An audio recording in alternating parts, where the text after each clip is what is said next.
What is up, beautiful people? Kirby Hasseman here to deliver you just a little bit more marketing joy. And today we're going to talk about my new book and some lessons from that, Target for Talent. Hey, if you are getting value from any of these podcasts, whether it's delivering marketing joy, whether it's better merch, better marketing, whether it's DMJ 101, please feel free to subscribe so that you never miss an episode. And if you do, feel free to rate the podcast. Quick tap of the thumb or hey, type in a message. Hopefully that will allow us to spread the word and share this to more people. Thanks so much for doing that. So I want to dive in today.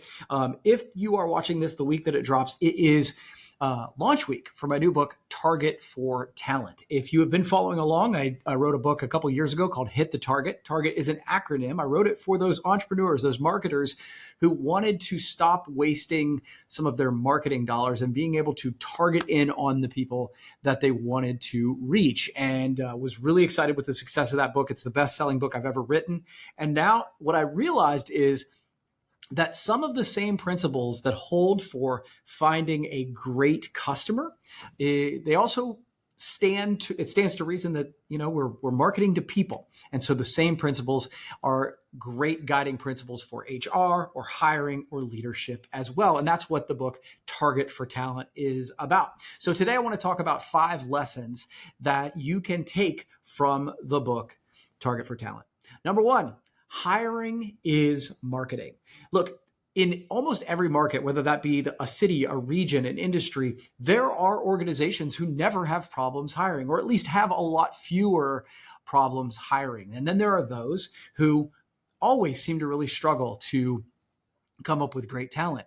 And the pushback is often like, yeah, but they pay more. And I'm just telling you right now, that's not the only identifying factor. Certainly, if you are the highest paying organization in your industry, in your region, that can be a differentiator. But number 1, there can only be one of those. And number 2, I've found that that's not the case. Often it is the organization's brand in that industry or in that community that really makes a difference of whether or not there's a line of people that want to come to work for those organizations. And that's why hiring equals marketing. Most leaders tend to separate hiring and marketing, but the reality is finding talent is very similar to finding customers. You really need story, you need clarity, and you need consistency. You need to show up in a better way. If you want better hires, one of the lessons in this is to start writing your job descriptions more like marketing copy and less like just bullet points that you want to check off. Start to tell your story that would attract the kind of employee that you want. Start writing something that they can get behind and they can get excited about it. Like, one thing to understand is that you're not necessarily just hiring a position, you're hiring a person. So you need to start treating your marketing like that. You need to start showing up as an organization, not just talking about the product you sell, but the purpose you chase. You're not just talking about the service that you're selling, but also your mission and what your culture is like. Hiring is marketing. Number 2 is always be accepting, not necessarily just hiring. I think many organizations only put up that big flag that says we're hiring when we are desperate, right? It's, oh my gosh, that person just walked off the job, that we've got a boost in sales, which is great, but now we have a problem in hiring. And they only raise their hand when they are desperate for hires. I often recommend that you always be hiring. Now, don't do anything that is where you're lying, obviously, but giving people an opportunity to raise their hand and kind of show an interest in your organization all the time, I think is important. So creating a landing page that just says, look, we're always on the lookout for talent. So please submit your resume. Here's a little bit about us.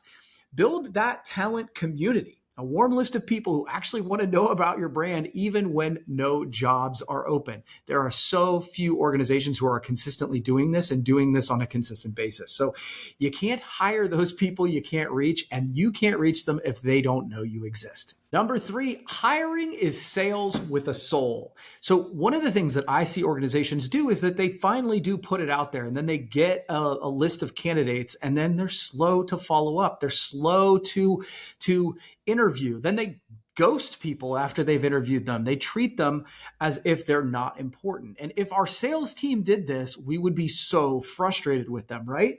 But we do it to people all the time. So treat your candidates, even the ones you don't hire, the way you do that builds or breaks your reputation. So make sure that you are quick to respond. You actually get back to people that you're interested in interviewing. And those people that you don't hire, reach out to them too, because they might be great for a role just down the road.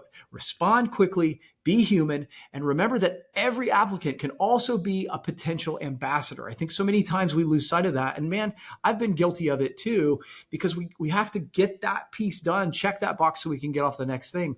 But understanding that that person you're talking to now becomes an ambassador, either good or bad, for your brand. So the faster you care, the more they actually believe. Number 4 is enthusiasm is greater than perks. Look, you've heard people talk about this before. Culture is not built on ping pong tables and keg stands. I mean, some culture is built on that, but probably not the one that you want to build in your organizations. Culture is built on moments where people actually feel valued. So when you are bringing somebody on board with your team, what do? How do you make them feel? I actually really like the idea of making them feel a certain way the moment after they are hired. When somebody buys from you, let's flip the script and put it on the other side. Once somebody buys, between the time they buy and when they get the product or the service, there's this window where we all can experience buyer's remorse. But we forget about that on the hiring side. They have the opportunity. If they have said yes to your offer, by the time they get to your door, they've had potentially weeks of rethinking that decision. Is this a good fit for me? Should I have taken another offer? Is there some other better offers out there? Trying to bridge that gap can be really powerful. And I've seen some great organizations that actually reach out. They don't wait till the moment they get on their first day. There's steps in between. So the moment that they actually are hired, what if an email went out? What if a package went out to them right away that welcomed them to the team, that starts showing that you care? That can be incredibly powerful in actually building culture. Then going on and saying, hey, we're going to have an onboarding kit, a new employee kit, basic, small celebrations where we actually say thank you to the people who do the work on an everyday basis. That's your culture.